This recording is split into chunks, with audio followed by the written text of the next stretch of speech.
الحمدللہ، آج ہم حضرت آدم علیہ السلام کے عظیم واقعے پر بات کریں گے۔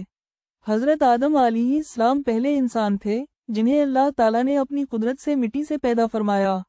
اللہ تعالیٰ نے انہیں علم عطا کیا اور فرشتوں کو حکم دیا کہ آدم علیہ السلام کو سجدہ کریں۔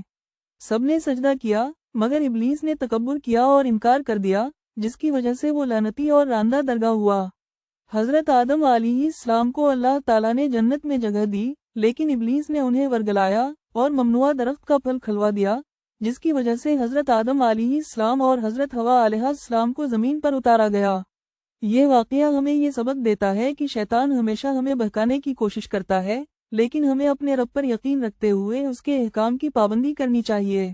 آئیے دعا کریں کہ اللہ تعالیٰ ہمیں بھی حضرت آدم علیہ السلام کی طرح اپنے گناہوں پر توبہ کرنے والا بنا دے اور ہمیں سیدھے راستے پر چلنے کی توفیق عطا فرمائے۔